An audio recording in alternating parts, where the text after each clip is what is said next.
Hindi ka ba nababother na may girlfriend na si Enzo? Tanong nito na umupo sa katapat niyang upuan. Hindi po. Wala naman po kaming relasyon. Ginitian ni Alexandra ito. Bakit po? Hindi ko kasi gustong babaeng yon. Masyado makapritso. Ang daming hinihingi. Baka maubos ang yaman namin sa kanya. Kung mahal naman po siya ni Enzo, hindi ba? Ikaw, wala ka bang gusto sa apo ko? Naibuga ni Alexandra ang iniinom na kape. O iha, okay ka lang ba? Inabutan siya nito ng tissue. Okay lang po ako, Lo. Sagot niya sa matanda. Bakit yun naman po na itanong yan? Madali namang sagutin ang tanong ko, iha. May gusto ka ba kay Enzo? Napabuntong hininga siya. Saka tiningnan ang matanda. Lolo, bata pa lang ako. Siya na talaga yung gusto ko. Pero ayoko namang ipilit ang sarili ko sa kanya. Kung para kami sa isa't isa, mas okay. Subalit kung hindi, kaya ko naman pong pigilan ang sarili ko. Mabait masyadong apo ko. Ini-spoil niya ng babaeng yon. Paano halimbawa kung mag-asawa na sila? Paano sila mabubuhay, hindi ba? Alangan namang waldasin niya ng waldasin ang perang pinaghirapan ng apo ko. Mahal naman po ata siya na Enzo. Iha, hindi ka mapapakain ng pagmamahal. Hindi yan makakabuhay ng pamilya. Sa palagay mo ba? Kung gumagapang na sa hirap ang apo ko, gugustuhin pa siya ng babaeng yun? Sa Enzo po ang kausapin niyo, Lolo. Wala naman po akong may tutulong dyan. Judith, pakikuha mo naman ng kape si Lolo. Salamat. Utos na Alexandra sa kasambahay. Kaya kita pinapunta dito ay para mapag-usapan ang pwedeng gawin para mapaghiwalay sila. Masama ang kutob ko sa babaeng yon. Obserbahan po muna natin kung gusto nyo. Para naman po maging fair kay Bianca at kay Enzo. Paano kung bago pa dumating ang panahong yon ay maubos na ng kayamanan namin ang aking apo? Hindi ba? Ano po bang gusto nyong gawin natin? Pigilan siya? Pikutin mo sa Enzo. Nanlaki ang kanyang mga mata sa panukalang iyon na matanda. Hindi sa Alexandra makapaniwala na ganun ang gustong gawin ng matanda. Sinong lolo ang may gustong ipapikot ang apo? Lo, baka malaman niya po yan. Magagalit yun sa ating dalawa. Tanggi na Alexandra. Ikaw, gusto mo ba? May malalaman lang siya kung sasabihin mo, hindi ba? Hinigop nito ang kapeng dinala ni Judith. Mapapapayag po kaya natin sa Enzo? Bigla siyang nahiya sa tanong nito. Nag-iwas siya ng tingin, saka siya nagsalita. Bata pa lang ako, Lolo. Gustong gusto ko na sa Enzo. Ayoko siyang maging kuya, kaya ng pagpapalaki niyo sa amin. Ayoko na siyang tawaging kuya. Yung pagyakap-yakap niya at paghalik sa akin, nilalagyan ko na mali siya. Umaasa ako na darating ang araw, ay titingnan niya ako bilang ako talaga. Bilang isang babae at hindi nakababatang kapatid. Yun naman pala, bakit nagdadalawang isip ka pa? Kasi po, ayoko siyang masaktan. Yun ang pinakahuling bagay na isipin ko mangyari sa kanya. Ang puso ko po ay para sa kanya. At kung hindi man niya ako mapansin, handa naman po ako magparaya kung saan siya masaya. Ganun po kasi ang pagmamahal na alam ko. Pero Lolo, all is fair in love, Alexandra. Kung yan ang iisipin mo, hindi kaya dumating ang araw na magsisi ka? At maisip mong, paano kaya kung lumaban ka? Paano kung sinubukan mo? Hindi ba? Mahal mo ba siya? Yumuko sa Alexandra at tumango. Opo, labis pa sa sobrang pagmamahal ko sa kanya. Malay mo, pareho kayo ng nararamdaman. Pareho din ang reason nyo. Di lalong wala magiging kayo. Paano nga po kung ako lang ang nagmamahal sa kanya? Kaya nga subukan mo eh. Inuunahan mo na naman ang pagkakataon. Bakit hindi mo subukang akitin? Kapag wala talagang epekto, saka tayo mag-usap. Ginawa naman ni Alexandra kung ano ang napag-usapan nila. Ngunit si Bianca parang aso, palaging nakadikit at nakabuntot, ni hindi siya magkaroon ng chance na makalapit man lang. Doon nag-umpisa nang uminit ang ulo niya sa mga ito. Kaya sa halip na mapalapit to sa kanya, Parang lalo pa tong lumayo. Gustuhin man niya mag-sorry dito, pero mas pinanindigan niya ang pagkainis at pag-aasar dito. Mahigit 1 taon ang ginawa ni Alexandra na pagsubok na lumapit dito, ngunit walang epekto. Mas lalo pa itong napapalapit kay Bianca. Nawala na siya ng opsyon, kaya minabuti na niyang kausapin si Lolo Miguel. Hindi ko na po alam ang gagawin ko, Lolo. Nakakaamoy po si Bianca sa plano natin. Araw-araw siyang nasa opisina at nakabantay. Wala pong chance na makalapit ako. Sumbong niya dito. Suko na siya sa plano nila dahil inamin na niya sa sarili na wala na siyang magagawa. Tatanggapin na lang niya na hindi sila para sa isa't isa. Nagawa mo na ang lahat? Paniniguro na matanda. Opo, Lolo. Wala na po talaga ako magagawa. Pwes panahon na para akong kumilos. Wika nito sa kanya. Ako naman ang gagawa ng paraan para pumayag siya magpakasal sa'yo. Ano pong gagawin niyo? Kinakabahan sa Alexandra sa plano ng matanda. Baka mamaya, patabihin siya nito ng hubad kay Enzo. Mas gugustuhin ko pang ipamana sa'yo ang lahat, kaysa makinabang at manamasa ang babaeng bulagsak na yon na walang ginawa kundi gumastos. Ano pong plano niyo? Tanong na Alexandra dito.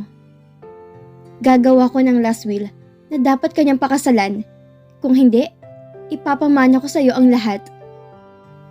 Paano po kung hindi talaga kami mag-work? Pagkalipas ng 1 taon, maghihiwalay na kayo at hati na lang kayo sa may iwan naming kayamanan. 1 taon? Lolo, hindi ko po kaya yon. Masyado maiksi po yon. 3 taon po. 3 years ang hihingin kong palugit sa inyo. At kapag hindi talaga kami match, ibabalik ko ng buo sa kanyang kayamanan na siya ang dapat magbana. Kakaiba ka talagang bata ka? Hindi mahalaga sa'yo ang pera. May pera naman po kami ni Papa. May uuwian din po akong kondo. Si Papa naman po narito sa inyo. Kaya okay lang po sa akin yon. Ready ka na ba sa plan B? Kinakabahan po ako. Kaya mo yan. May tiwala ko sa'yo. Yun ang kwento sa likod ng pagpapakasal nila ng kanyang asawa. Isang sabuatan sa pagitan nilang dalawa ni Lolo. Hindi makapaniwala sa Enzo na ginawa ni na Alexandra ang ganong klaseng plano. Ang akala niya ay walang alam ang asawa niya sa plano ng kanyang lolo. Natatawa na lang siyang isipin na tama ang ginawa ng mga ito sa kanya. So, pinikot mo ko? Tanong ni Enzo sa asawa pagkatapos nitong magkwento. Ayaw mo ba? Tumayo ito mula sa pagkakakandong sa kanya. Sinabi ko ba? Buti at ginawa niya yon. Kung hindi, baka nakatuluyan ko na talaga si Bianca na may saltik sa utak. Kung ginahasa mo ako agad, baka napakasalan agad kita. Biro na Enzo, saka hinila sa Alexandra sa kanyang kandungan. Ang ganda at ang sexy kaya ng asawa ko. Sino ba makakatanggi sa ganitong alindog? Naku, napakabulero mo eh. Muntik mo na nga akong hiwalayan, no? Saan? Huwag na natin pag-usapan ng nakaraan. Tapos na naman yun. Ang mahalaga ay ngayon. Sa bagay. Saglit lang at may tatapusin muna ako. Tumayo ito mula sa pagkakaupo sa kanya. Itatype ko muna ang isang proposal. May magpapatayo ng subdivision. Nakita nila yung ganda ng style ng subdivision nyo. Nangihingi ng breakdown. Subdivision natin. Atin yon. Ang lahat ng sakin ay sayo. Sabi ni Enzo sa asawa. Yun na nga. Gusto nila magbid tayo sa kanila. Pero sinabi ko na quality ang materials natin. Kaya hindi kasing baba nung sa iba. Pero guarantee naman na maganda. Ang galing mo talaga. Hindi nagkamali si Lolo sa'yo. Talagang hindi. Ayoko silang biguin. Nagtatawanan silang dalawa nang biglang tumunog ang cellphone ni Enzo. Ang kanyang mommy. Yes, ma'am? Sagot ni Enzo dito. Manood kayong balita. Yung tatay ni Bianca nasa news. Bakit daw po? Basta, panoorin nyo na lang. Agad ni Enzo inoff ang tawag ng ina at binuksan niya ang TV. Ano yun? Usisa ni Alexandra sa kanya. Nasa balita daw ang daddy ni Bianca. Hinanap niya ang mga channel na may balita. Sa sobrang excited niya, hindi na niya natanong sa ina ang channel kung saan ibinalita ang ama ni Bianca. Hanggang sa mapadako siya sa isang balita kung saan naka-highlight ang pangalan ng tatay ni Bianca. Nakapatay ito dahil sa sugal. Grabe ang ginawa nito. Si Namuray ang nakaaway. Kasama ng ama ni Bianca ang grupo nito. Grabe. Talagang nasisiraan na ng ulo mag-amang yan, honey. Nakakatakot. Wika ni Alexandra na hindi natiis ang panunood ng balita. May criminal mind talaga sila. Talaga palang sugapan na sa sugal ang tatay ni Bianca. Tama ngang sinabi sa akin ni Richmond. Kaya habang maaga, parang gusto na niyang maisalba ang negosyo ng namayapa niyang kaibigan. Tumakas ang mga sospek matapos pagtulungan patayin ang dalawang biktima at ninakaw pa nila ang perang dala nito sa attache case na ayon sa kasino ay napalununan ng mga biktima sa kasino. Sabi ng reporter sa TV. Nako, at hindi pa pala nahuhuli. Nakakatakot naman ang mga puganti pang mga yan. Baka gumawa pa yan ng masama. Kinikilabutan na sabi ni Alexandra sa kanya. Malamang, gagawa ng organisasyon ng mga yan. Kadalasan naman kapag mga mayayaman ang nagawa ng mga krimen, gaya ng kidnapping at holdapan at nakatakas. Sana mahuli agad ang mga taong yan. Mga salot sa lipunan. May araw din ang mga yan. Hindi pa laging malaya. Siguro alam ni Bianca yan. Malamang yan. Wala namang ibang pupuntahan yon. Pero matagal na nating hindi nakikita si Bianca kahit sa mga bar, hindi ba? Namimiss mo? Nakasimangot na tanong na Alexandra sa kanya. Misis naman. Natawa sa Enzo sa reaksyon ni Alexandra. Hindi to usually nagtatarantums ng ganoon. Hindi rin naman to selosa. Naisip ko lang naman. Iniisip mo? Naniningkit na ang asawa niya. Nakatitig to sa kanya na kulang na lang ikainin siya ng buhay. Honey naman. Nilapitan ni Enzo ito sa kaniyakap. Ang ibig ko lang sabihin, baka may alam siya kung nasaan ang tatay niya. Tumunog ang cellphone ni Enzo. Pangalan ni Richmond. Hey Enzo, napanood niyo ang news? Oo, ibinalita lang sa akin ng mami ko ngayon. Nagkita kasi kami ni Bianca. Ibinebenta na ng negosyo nila. Pagkaalis niya, saka ko lang nalaman ng balita. Hindi daw siya marunong magpatakbo ng negosyo kaya ito, nakuha natin. 200 million. Nagmamadali nga eh. Upon checking naman, legit naman ang papers. May pirma ni Tito. Baka malalaman mo sa kanya kung nasaan ang tatay niya? Huwag na tayo makialam sa kanila, Enzo. Problema na nila yon. Magkita-kita na lang tayo ni na Paulo kapag nasettle na tong negosyong to. Si Paulo naman ang magmamanage nito, hindi ba? Yes, gusto niya yan. Mag-set tayo ng date para makauwi siya ng Pilipinas. Okay. Sige, bye. Bye. Pag-off na Enzo ng tawag nito, sa kanya naalala sa Alexandra na nagtatampo sa kanya. Ang cute-cute talaga ng babaeng yun. Asawa ko, huwag ka na magtampo. Ikaw naman, mahal na mahal kita. Niyakap-yakap nito at hinalikan. Doon ka na sa Bianca iniisip mo? Ikaw talaga? Lalo kang gumaganda kapag tinotoyo ka. Talaga? O gusto mo tuyuin ako araw-araw? Paninigurado na Alexandra sa kanya. Nawala ang ngiti ni Enzo sa mga labi. Wag naman. Sabi mo kasi mas maganda ako kapag tinotoyo ko, hindi ba? Super ganda mo naman kasi kapag wala kang sumpong. Bawi ni Enzo sa sinabi nito. Ewan ko nga sa'yo. Sige, sorry na, asawa ko. Hindi na mauulit.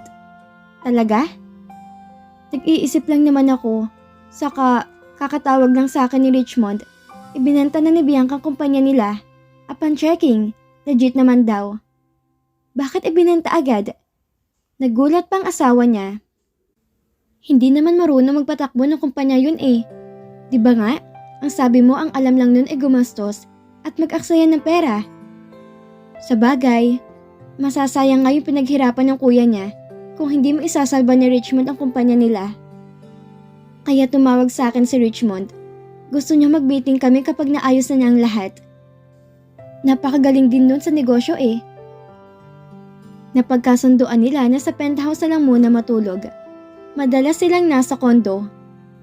Inaya ni Enzo ang asawa doon dahil sa isang sorpresa. Pagbukas na Alexandra ng pintuan ng penthouse, nanlaki ang mga mata nito sa nakita. Napaluha ito.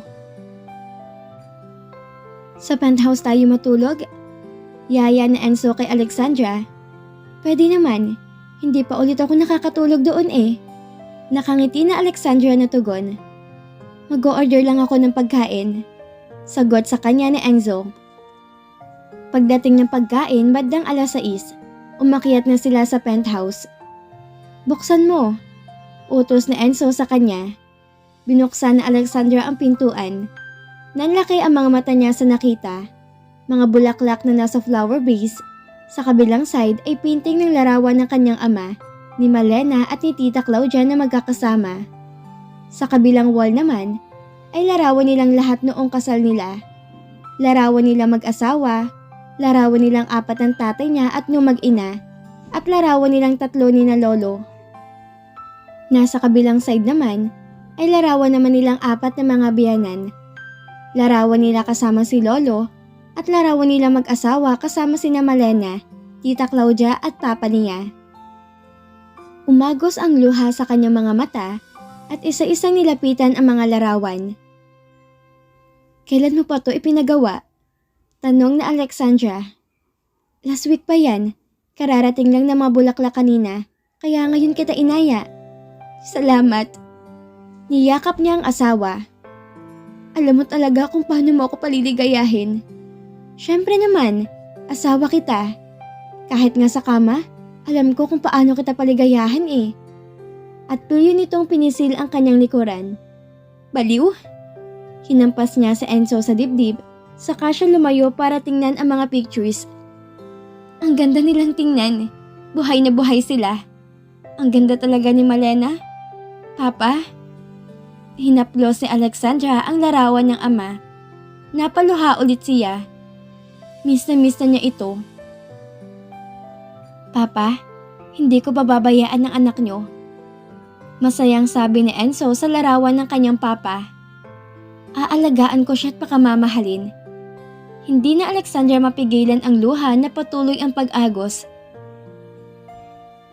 Nakakalungkot lang na kung kailan sila okay na ni Enzo, doon naman siya iniwan ng tatay niya. Hindi tuloy nito makikita ang paglago ng kanilang pamilya. Niyakap-yakap niya ang asawa. Bakit pala ang daming bulaklak? Nilapitan niya isa-isa mga bulaklak na naka-vase. 15 yon. Sabi mo kasi noon, walang ibang nagbibigay sa'yo, kundi si Richmond. Kaya ayan, kinover ko na mga buwang hindi kita mabibigyan. Ano bang paborito mong bulaklak? Roses? Siyempre, yung China, malaki ang pagkabilog nun. Now I know. Patango-tango pa sa Enzo sa kanya. I-ready na natin ang pagkain. Tara na sa kwarto. Pagkain? Sa kwarto? Ano na naman kalokohan yan? Ikaw yung kakainin ko. Inaatake ka na naman ng kalokohan mo, Enzo. Halika na nga. Yaya ni Alexandra kay Enzo sa kusina. Magkasama nilang iniready ang kanilang pagkain. Napagkwentuhan nila ang tungkol sa tatay ni Bianca. Nakakasira talaga ng bait ang sugal. Walang naidudulot na mabuti sa buhay. Iniligpit nila ang kanilang pinagkainan. Sa Alexandra ang naghuhugas ng mga pinggan at ang asawa naman niya ang nagpunas ng lamesa. Sabay na silang pumunta sa banyo upang maligo. Nagkukulitan silang dalawa habang nagkukuskusan ng likod. Pagkatapos silang maligo, hindi na sila nagbihis. Sa banyo pa lang inuumpisahan na siyang angkinin ng asawa. At dito na po nagtatapos ang kabanata ng ating kwento. Muli niyo po akong samahan sa mga susunod pang kabanata na ibabahagi ko sa inyo. Maraming salamat po. Keep safe everyone!